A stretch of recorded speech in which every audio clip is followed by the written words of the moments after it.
Streaming live, this is Tracking the Tropics.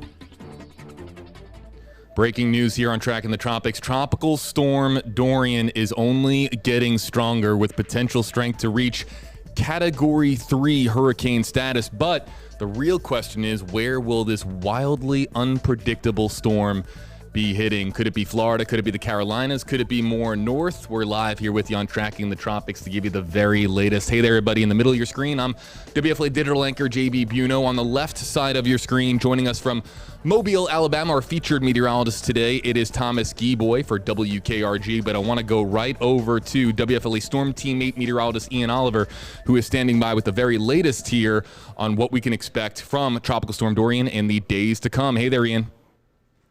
JB, good afternoon. Thanks a lot. Yeah, Dorian has been a very interesting storm to track over the last several days, and really even more challenging to forecast this storm. And there are a number of reasons for that. We're going to get to all those later in Tracking the Tropics, and we're also going to have an interactive session. I know a lot of folks watching on Facebook. There's a lot of questions. I know folks want to ask them, and we'll have an opportunity to do that. But first, I want to talk a little bit about the latest information, and we've gotten plenty of it this morning from a number of sources. First, the hurricane hunters were in the storm this morning, always providing the great service that they do with the dropsondes, sampling the system and giving us a very good idea of its health. And also a tool we have now as this system is moving by Puerto Rico. We have Doppler radar, and that's based in San Juan. What that has shown us this morning is a much better defined center of circulation with Dorian. When the hurricane hunters were in the storm earlier this morning, what they found was a stronger tropical storm, one that's knocking on the door at this point of becoming a Category 1 hurricane. The latest stats, a motion off to the northwest at about 13 miles per hour, maximum sustained winds at 70 miles per hour, so a very high-end tropical storm at this point. Very close to becoming a hurricane, and its minimum central pressure now down to around 999 millibars. So there is that area of low pressure. Here's Puerto Rico. We're talking about 50 miles, the center at least, off the coast of Puerto Rico. Now there are some rain bands that have been moving onshore, at least the eastern part of Puerto Rico, with some heavier rainfall. Flash flooding is a threat with several inches of rainfall there. But the strongest of the winds here are on the eastern side of that center of circulation. So with that, the worst of this weather is really passing through the Virgin Islands and pushing off to the north from there. This is the latest forecast track from the National Hurricane Center. By tomorrow morning, it's forecast to be a Category 1 Hurricane Dorian. By Friday morning, up to around 85 miles per hour. So in the short term, the next couple of days, it's really only gradual intensification that we're expecting, and we'll talk about the reasons for that. But longer term, into the tropical Atlantic here, these are very warm sea surface temperatures. And with that, the National Hurricane Center forecast is to upgrade this to a major Category 3 hurricane as it approaches the southeastern coast of the United States, from the Carolinas all the way down to South Florida, with maximum sustained winds at 115 miles per hour. So you're looking at this cone here at day 5. That's almost 500 miles wide. We're talking about a tropical storm right now that has tropical storm force winds extending out about 80 miles from that center of circulation. So where exactly that center of circulation goes is incredibly important to the forecast. And long term, there's still a lot of uncertainty with that. Here's why. We've got these spaghetti plots, individual forecast models suggesting where they think the center of the storm is going to go. Short term, that's pretty good agreement here, just east of the Bahamas. Then with an area of high pressure off to the north, we do see a turn towards the west. And how sharp is that turn? You notice the models really diverging at that point, a wide spread, not a consensus among forecast models. And that's why we still have great uncertainty long term as far as where exactly this eventual hurricane is going to head. A couple of factors to consider here.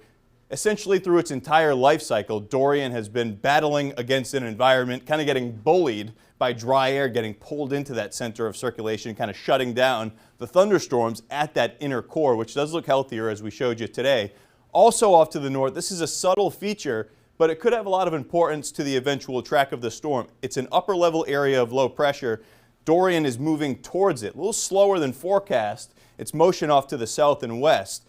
This will put a little bit of wind shear on this storm. It's not a strong upper level low. It's also acting to pull some drier air into the eventual environment of Dorian. So we have a circulation here, a weak one in the upper levels of the atmosphere. Should point out this is water vapor that we're looking at. It looks at the middle and upper levels of the atmosphere. Where you see the red and orange, that's very dry air. And it's easy to pick out upper level features with this product because that's what we're looking at. The green indicating all that moisture with Dorian. But you notice these will be interacting with each other over the next 24 to 36 hours.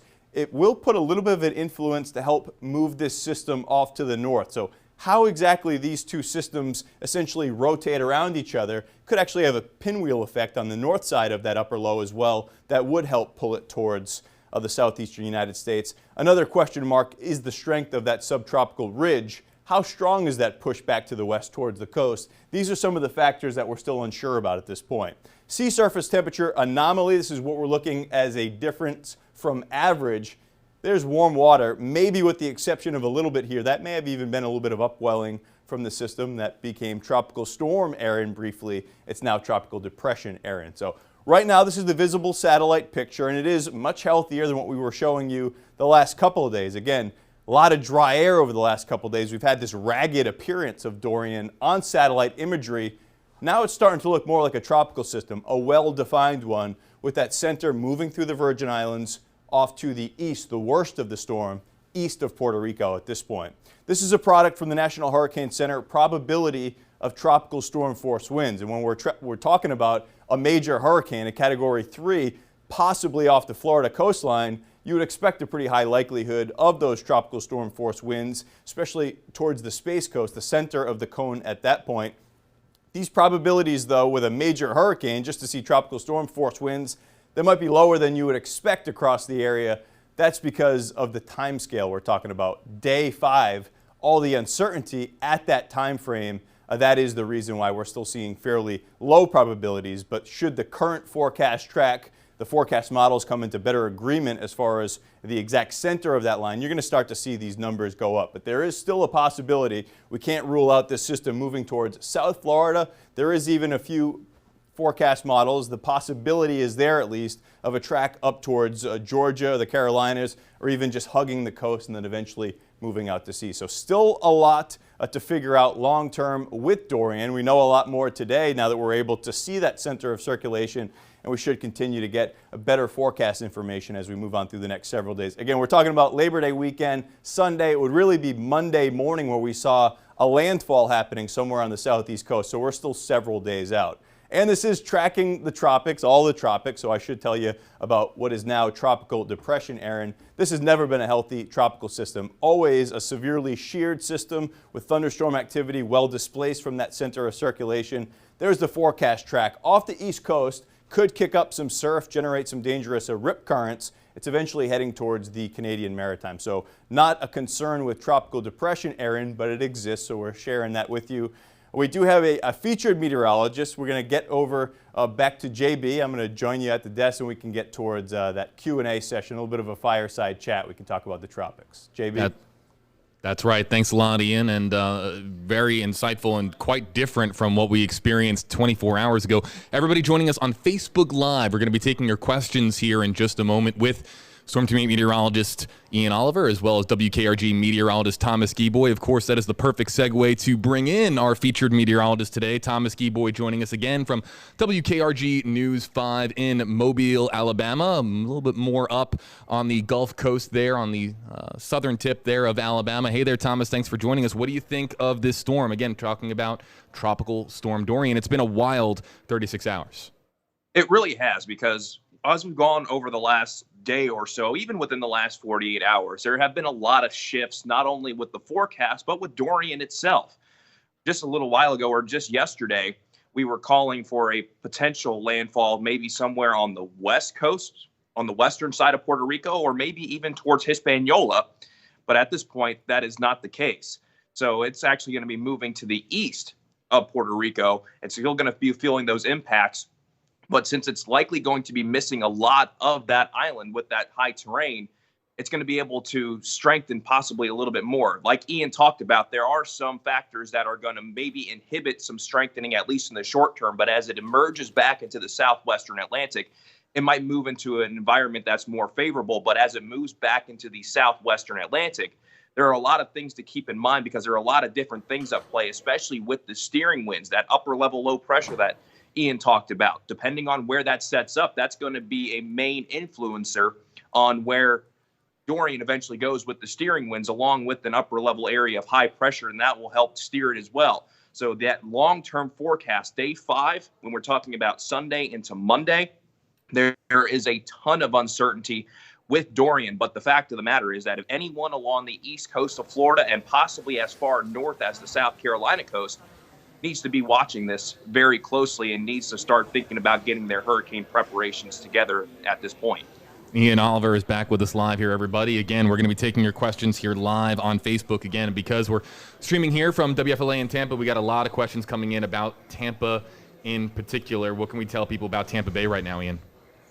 I can tell you it's time to have your plan in place. We always say that the preparation is always key. We're not sounding the alarm yet. Very strong possibility at this point that we can dodge the impacts of this system. But we're talking about the possibility now of a major hurricane, a Category 3, with a landfall on the east coast of Florida. So this is a time where you need to be very vigilant. You need to have that plan ready that you can put it into place quickly. It's not the time to put the plan in place yet, but you're going to want to get those preps done in short order. In fact, you really want to have those done as we get into tropical season, because you know how quickly sometimes these things can ramp up. We've seen that ramp up in activity happen pretty quickly already, JB. As we look here at some of the, we're going to be cycling through for some of the graphics here. For those of you who are just joining us here on Tracking the Tropics, we just had Ian Oliver's forecast, and we are now doing a live Q&A, taking questions from people.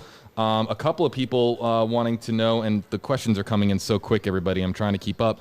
But Angie wants to know about the Euro model. A lot of focus on the Euro model, Thomas, in particular. I don't know if you could weigh in on some insight there. Well, the European model, it has a reputation of being a good model, but I always tell people, please don't get focused on one particular model, because not all of them do perfectly 100% of the time. Otherwise, if that was the case, then we would just focus on that one particular model and we'd throw the rest of them away. But the European has been wrong before when it comes to tropical systems. And even with Dorian, as Dorian was first getting its act together, the European at first was struggling even finding where the center of circulation was with the ensembles with the European model, which is a culmination of different parameters that the European model uses to begin with. And even when we look at the long-term spread as of right now with the European, it's very wide, anywhere from the south coast of Florida all the way towards possibly Georgia and South Carolina. So please don't get fixated on just one particular model, as you might be putting too much stock into one thing and it might not necessarily be correct. And in the past, that's proven to be the case. So again, don't focus too much on just one particular model. We got some sports fans in the house on WFLA's Facebook page asking some questions, and you guys know that college football is back, right? Thomas, you're in Alabama. They like college football over there a little bit, right? Just a little bit. All right, well, we have a question here from John. He's asking about the Florida State game in Jacksonville on Saturday. Are we going to get in that game before the storm actually makes it out, as we're looking here at the track, Ian? What do you think? Yes, I would say that we will. Now, this is an issue where we're going to have to continue to closely monitor the forward speed of this system. But we're talking about a landfall possibly on Monday morning. I don't know what time the game is in Tallahassee. Of course, preps, if this current forecast, will need to be well underway. So timing is very difficult. Maybe out of an abundance of caution, they may move it.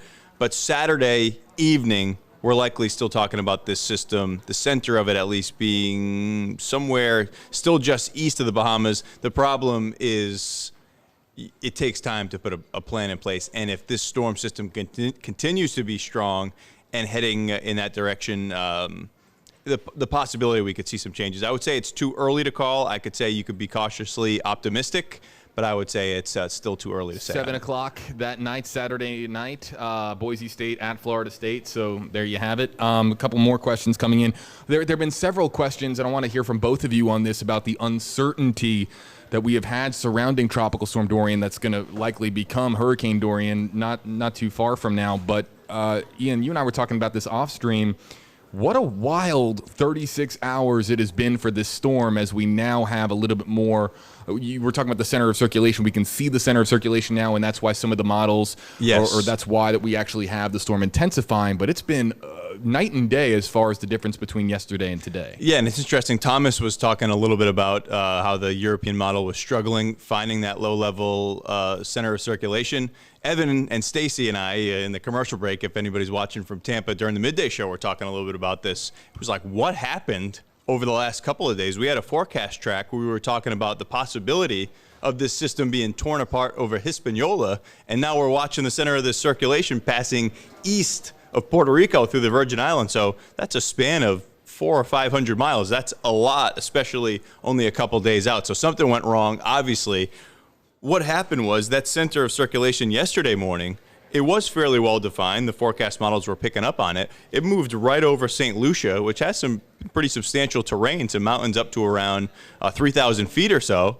And it completely demolished that low-level center of circulation, so much so. Ian, I'm going to cut you off here because I believe that we actually have some breaking news here. I think the 2 o'clock update just came down, fellas. Okay, let's see. And let's back I think this that thing we can up. break that this might be hurricane status. Maybe. Am I seeing that correctly?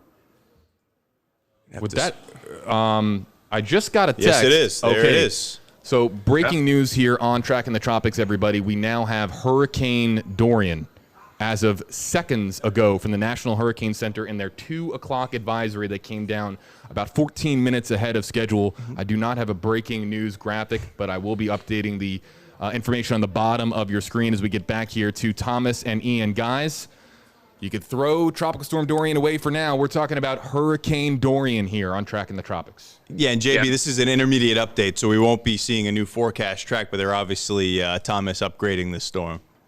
Yeah, upgrading it to a Category 1 hurricane, and this might have ramifications for the later on forecast cone because, like we've been talking about, we thought maybe yesterday it was going to move over Hispaniola, and even if Dorian would have moved over Puerto Rico, there's still some very high terrain on Puerto Rico that could have disrupted the storm as well, but that doesn't look like that's going to be the case. And while it's fighting a little bit of wind shear currently and a little bit of dry air currently, as it moves back into the southwestern Atlantic and moves closer to the Bahamas, it could be moving into an area which could be a little bit more favorable for development. But this doesn't really change much of anything. We're talking about it now, a Category 1 hurricane from a strong tropical storm just within the last hour or so.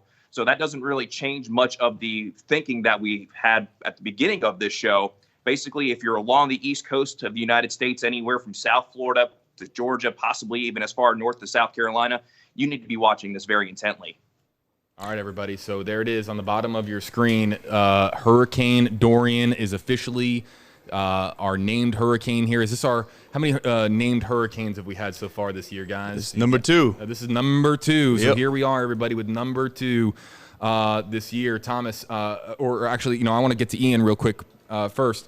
Ian, were we expecting it to be a hurricane this early? I thought we were talking about maybe tonight or tomorrow, so is this a little bit early? Yeah, well, you look at that minimum central pressure. It was 999, now it's 997. We had winds of 70 miles per hour. Now they're 75 miles per hour. So to start the broadcast, we were kind of towing the line as it was. So we're not talking about some massive intensification that happened here, but it has passed that. The threshold has to be somewhere, 74 miles per hour, and you're a hurricane. So clearly, I obviously haven't got a chance to read that bulletin, but I'm sure they're either a radar estimation or something that the hurricane hunters found a reason for bumping that up. If you look at the San Juan Doppler radar, you can see that center of circulation looking pretty good. It was disrupted slightly by some of the Virgin Islands, but some of those higher cloud tops, stronger storms wrapping almost entirely around that center, trying to generate an eye wall. Once you see that, that's when you can see some intensification, appreciable intensification happening. Something to point out too, again, I haven't seen that latest bulletin, but as of the previous one, we were only talking about tropical storm force winds that extend out about 80 miles. That's a small tropical system, now hurricane. It's about almost a third in size of what Irma was. A lot of people calling back to the 2017 season as we're talking about some of those similar areas. So just something to point out. We talk a little bit about a recency bias. No one, I know for Puerto Rico, rightfully so, after sadly the tragedy that occurred there with Hurricane Maria, anytime we were talking about, a hurricane's possible in Puerto Rico in the same sentence, that's a big time cause for concern. these aren't at all cut from the same cloth. We're talking about a storm here that geographically is probably a third of the size of Irma, nothing near that intensity. And thankfully for the folks in Puerto Rico, the worst of that storm on the northeastern quadrant, well off the eastern coast of Puerto Rico, unfortunately moving through the Virgin Islands. So yes, we're seeing the impacts there, but nothing like if we had seen a direct hit. So breaking news here, everybody, on Track in the Tropics again. From WKRG in Alabama, it's Thomas Gieboy on the bottom of your screen. In the middle there, you see Ian Oliver with Storm Team 8 here at WFLA in Tampa Bay. I'm WFLA digital anchor JB Buno here as we are keeping an eye on now Hurricane Dorian. Big shout out to Tracking the Tropics meteorologist Amanda Holly. She was the one who texted me and said hurricane with a bunch of exclamation points. So letting us know that while we were live here on stream, we were able to kind of switch gears here and talk about Hurricane Dorian. No days off, Amanda. That's right. Now, Michael in the comments section, I think, is a big Amanda Holly fan because he was asking about where Amanda is today. Amanda is she'll be back, everybody. We're going to be talking about this storm for several days, so we're going to be kind of on rotation here on Track in the Tropics to make sure that everybody at home is up to date on this storm. So I want to get one thing straight here for all of our viewers at home. Our computer graphics, the computer models, they update as soon as that advisory comes in, right at 2 o'clock. So what we're looking at here, Ian, and Thomas, this is completely up to date, right? With what we're seeing, or no? Thomas? Yes, it looks like it is. I'm actually looking at the latest advisory from the National Hurricane Center. Like Ian was talking about, the tropical storm force winds, they didn't really extend that far outward from the center. But the latest is that the hurricane force winds only extend outward of 20 miles. So we're not talking about a very large wind field at this point, and tropical storm force winds, they extend outwards of 80 miles from the center of circulation. So that's the update as of 2 o'clock Eastern time update for those watching in Mobile. That is the 1 o'clock Central time update. So again, we're really, like Ian was talking about, we were toting the line whether or not it was a strong tropical storm or a Category 1 hurricane. And those hurricane force winds, they only extend outwards of 20 miles from that center of circulation. Ian, do we have a projected, an updated projected path as part of this update? No, this is an intermediate update. We can show you the one that came out per the 11 a.m. update. But Thomas is making a great point there. So we're talking about hurricane force winds that extend 20 miles out from the center. And we're talking about a possible landfall in Florida with a 5-day forecast cone that's 400 miles wide. So you understand here that as that forecast cone starts to close, as forecast models come into better agreement, we have higher confidence where the system is heading. The impacts are going to be localized. So you can be right now in the cone of uncertainty and see tremendous impacts from that, and you need to prepare for that, but it is not a slam dunk by any stretch of the imagination right now. All right, guys. So a lot of these comments came in. They came in while we were actually breaking the news that we have Hurricane Dorian here knocking on our front door potentially here. But I want to get to a couple of the comments and questions that came in earlier. I'll pose this to both of you. Maybe I'll start here with you, Ian. Raymond in the comment section on WFLA's Facebook page asking, are we talking about Cat 4 or Cat 5 potentially with this storm? I mean, we see here that we've gone now from, hurricane Category 1, Category 2. Now we're talking about a major hurricane, Cat 3. What do we tell people like Raymond who are wondering if this could get even worse to Category 5 or 4 status? I would say at this point, the possibility is there for this to become a major hurricane. There are forecast models indicating Cat 3, Cat 4 is a possibility, but there are still so many variables regarding the intensity of this long term.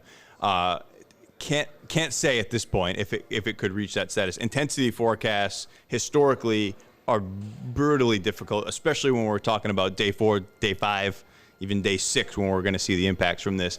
I would say that you need to plan accordingly. It's going to move into an environment that overall is pretty good for intensification outside of a little wind shear and a little dry air that should slow it down. But don't see this bump up to hurricane status as something that should be sounding the alarm. This was pretty well forecast. I know the forecast so far with the system has been a challenge. This was expected to occur, as we're not seeing the land disruption that we would have had this system pass directly over Puerto Rico, or the earlier forecast from a couple days ago pass directly over Hispaniola. We had a tropical storm, I believe it was 4 years ago, almost to the day, in Tropical Storm Erica, that moved over Hispaniola, and poof, it was gone. never to be seen or heard from again because of that high terrain. There were some thoughts early on with this that same scenario could occur. Where exactly this thing tracks, the influences it has over the next couple of days will really dictate how strong it can be long term and where it's eventually heading. I want to give Thomas a chance to weigh in here in just a second, but I want to give a couple people some shout outs here on Tracking the Tropics and people that are commenting along with us, people who have been with us for about 25 minutes now.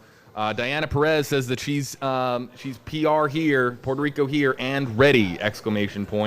Patricia joining us from Sebring.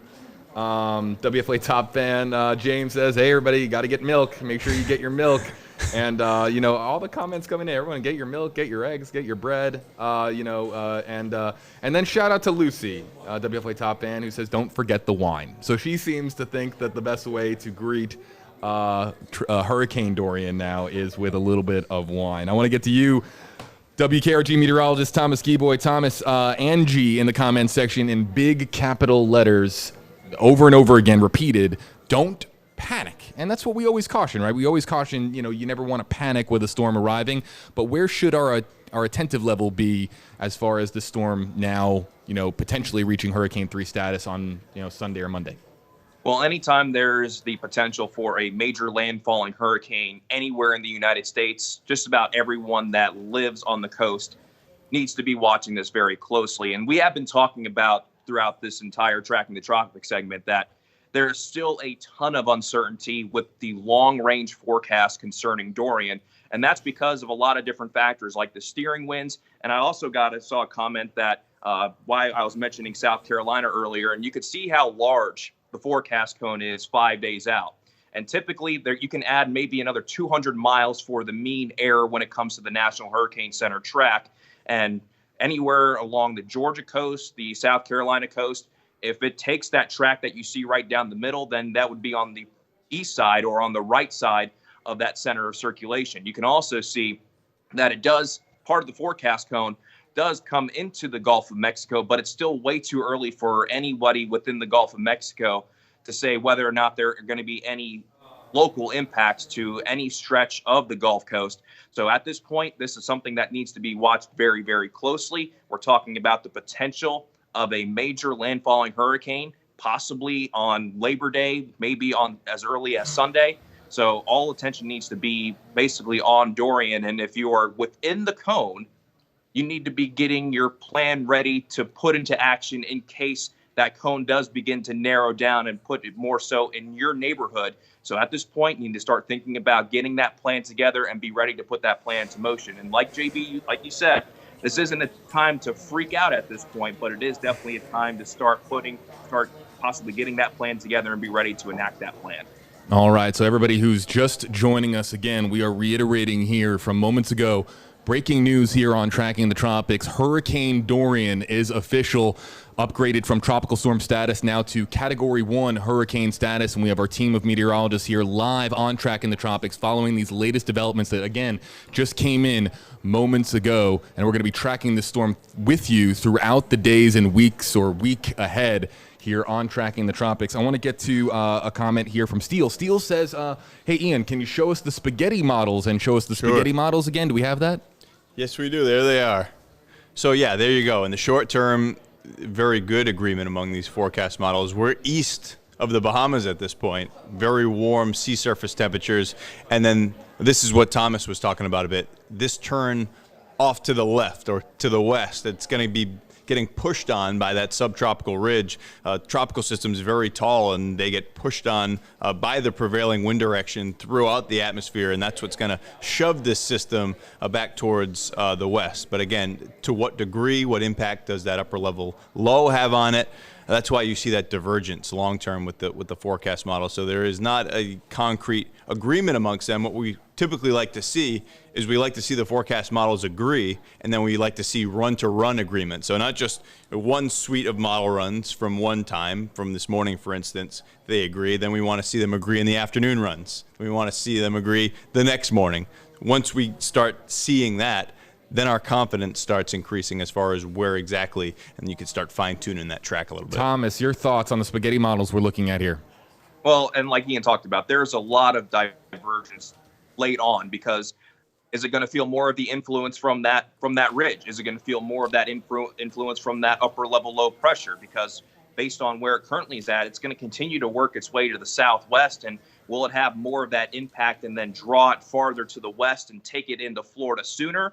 Or is it going to feel less of an influence from that low pressure and feel more of that influence from that high pressure? And you can clearly see where those models diverge, where some of the forecast models on the northernmost extent look like they're going to be those forecast solutions look like they're favoring more of it feeling that influence from the high pressure. Meanwhile, the spaghetti plots farther to the south look like they're feeling more of that influence from that possible low pressure as it goes around that counterclockwise spin in the mid levels and upper levels of the atmosphere. So there's a lot of agreement as it moves north of Puerto Rico and north of the Virgin Islands.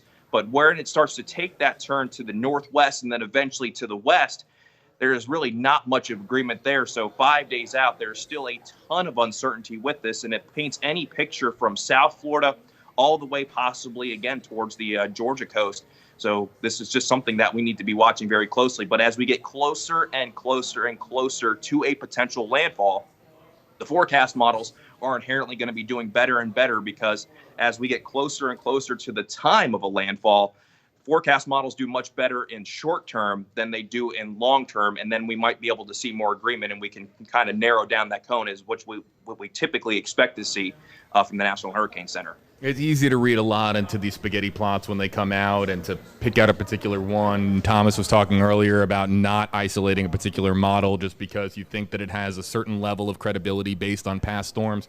Amanda Hernandez is asking, though, in the comments section that, of course, we're streaming live here from Tampa Bay, Florida, and Thomas is over there in Mobile, Alabama. We have a lot of people watching from the Tampa Bay area here in Florida.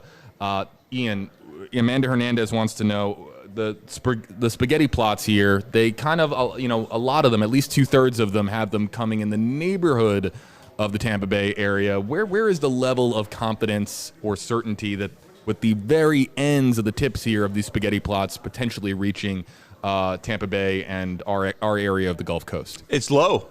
Got to be honest with you. The level of uncertainty long term is very high at this point. We're not entirely sure where the system is heading. What we have higher confidence in is the likelihood of a strong hurricane somewhere along the southeastern coast. But this has been a very difficult storm to forecast for a variety of the reasons that we mentioned.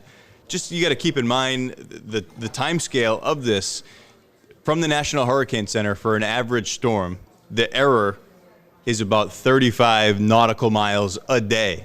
So we're at day 5 when we're talking about impacts here. You got to multiply 5 times 35. So we're talking about 200 miles for an average storm. Like Thomas was saying, this storm has been a challenge, and there are still challenges moving forward for the forecast. So to say with any level of certainty, oh yeah, we feel pretty good this storm's coming here, we can't do it at this point. We just don't have that consensus among forecast models, and we don't have that run-to-run agreement that I mentioned. But of course, it's not going to sneak up on us. We got 5 days. We're going to watch this thing every step of the way and bring you the latest information. Lori asking us here in the comments section, a lot of attention, guys, and maybe you could speak to this a little bit, but there's a lot of attention being paid to the Euro model. Well, again, Thomas was talking about this earlier, guys. Do not pay too much attention to one particular model, but she is asking which particular spaghetti plot here on our screen is the Euro model. Maybe we could help her out here.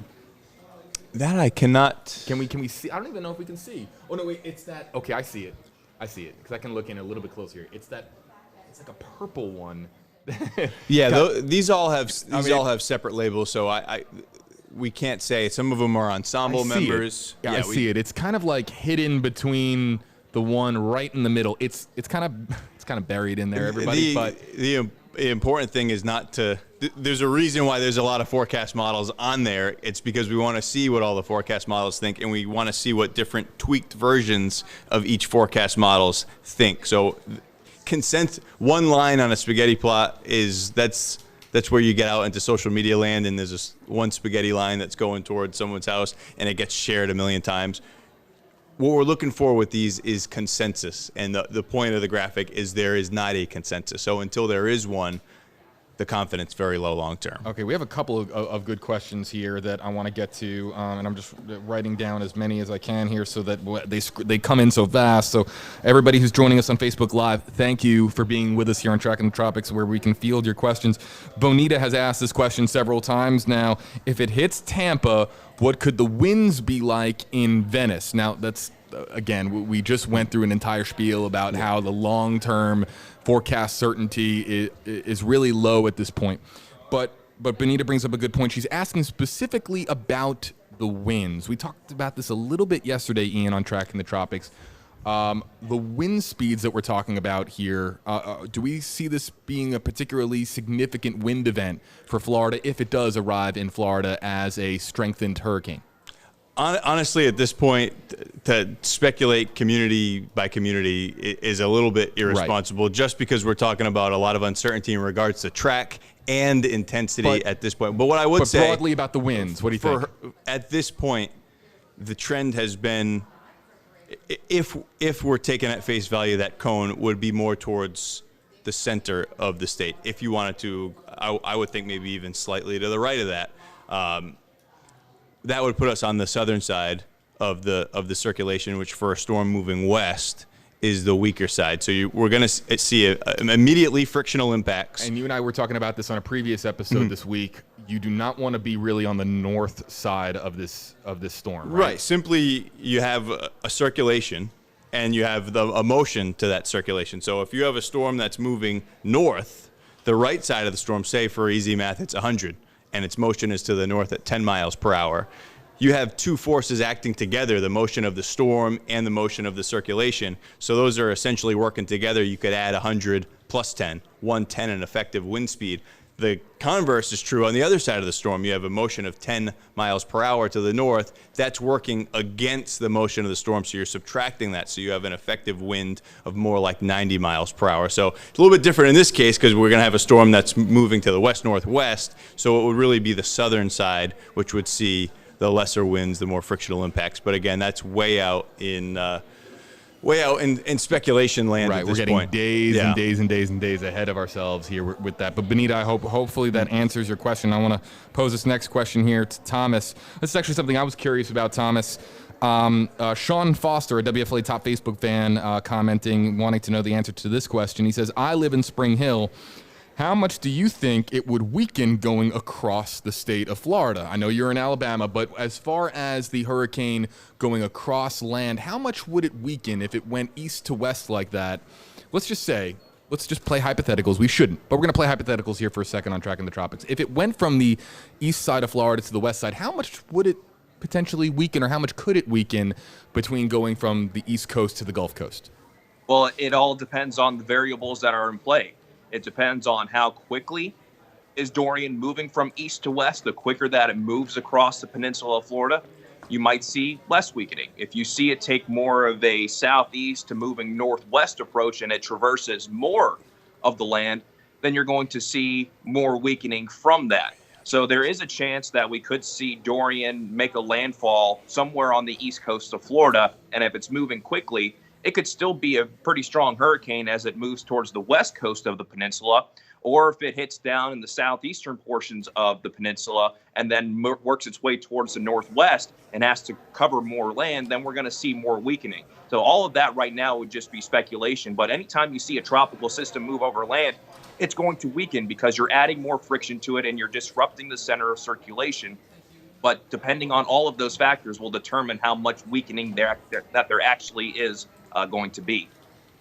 All right, Thomas, thanks a lot. So, yeah, I mean, hopefully that answers your question, Sean. Again, one last time, everybody, as we learned minutes ago, breaking news here on Tracking the Tropics, our team of meteorologists who have been tracking Dorian every day this week since it was named a tropical storm. It is now Hurricane Dorian, as we learned here live on Tracking the Tropics, a Category 1 hurricane that we're going to be tracking over the course of the week here on this app, on this website, or this social media platform. So, everybody, let me explain what is going to happen from here, because we have to get going here. Unfortunately, we've been live streaming now for I actually lost my counter. I think that we're up to somewhere in the neighborhood of 39 minutes here. We got it going, but let me explain where we're going to go from here, especially if you're with us here from Tampa Bay.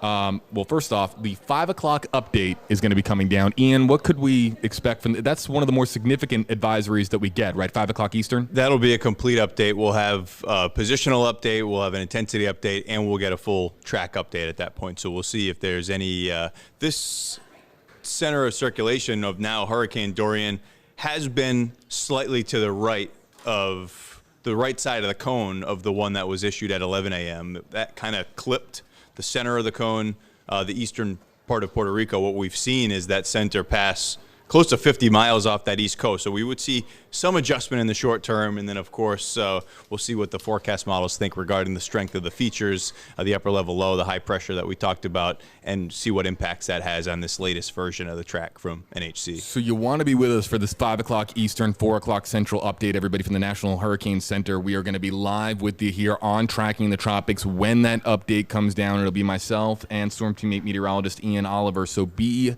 here with us here at 5 o'clock Eastern, 4 o'clock Central on whatever website, app, or social media platform that you're currently watching from with us here live. We appreciate you being here with us. And then if you're in the Tampa Bay area, Mayor Jane Castor, the mayor of Tampa, is going to be joining us here live on WFLA Now to break down how the city of Tampa is preparing for the arrival of what is now Hurricane Dorian, and we're going to be doing a live Q&A for that. So the mayor of Tampa, Jane Castor, will be live with us for about 10 minutes, about 5:30 to 5:40. So join us for that, where you can ask your own questions from home, and we will be posing those questions about storm preparedness to the mayor of Tampa. Everybody, this has been an extended edition of Tracking the Tropics. I want to thank Storm Teammate meteorologist Ian Oliver for joining us, but he'll be back with us here for the 5 o'clock version of our program. And yeah, Thomas, please take care of our guy Ed in Mobile. Yeah, we love right. Ed. We might as well, we're gonna miss him here. I should have thought of that. Yeah, well, of that. Don't worry, we're going to take good care of Ed. We know that he's going to be a great addition to the team. We can't wait for him to get here, and I'm sure that he's going to be on here on Tracking the Tropics probably pretty soon as he gets his foot in the door. So even though he might not be at FLA anymore, it doesn't mean he's not going to have an influence there as well. But we're definitely excited to have him here. So a lot of love between WFLA and WKRG. I am formerly of WKRG in Mobile. Thomas and I are pals. In fact, I think Thomas and I finished up our fantasy football draft recently. So a lot of love between WKRG and WFLA. And yes, for those of you who don't know Ed Bloodsworth, who's been a meteorologist here on Tracking the Tropics and a meteorologist here for several years at WFLA, he is now being named the chief meteorologist at WKRG News 5 in Mobile, Alabama. So big congratulations to Ed. And Thomas, again, thanks for joining us, and have fun with Ed down there. He's a good guy. We like him. He's all right. Looking forward to it, and thanks for having me, guys. I appreciate it. All right. Thank you, Thomas. We really appreciate it, everybody. We will see you at 5 o'clock p.m. Eastern, 4 o'clock Central. I know that there are a lot of comments that are still coming in, a lot of questions coming in on Facebook. We've been streaming now for 40 minutes. You can rewind some of this video to get some more information, including Ian's full forecast that was there at the beginning, and then our live Q&A. But we got to get going for now. We'll see you at 5 o'clock Eastern, 4 o'clock Central, right here on Tracking the Tropics. Thanks so much for being with us.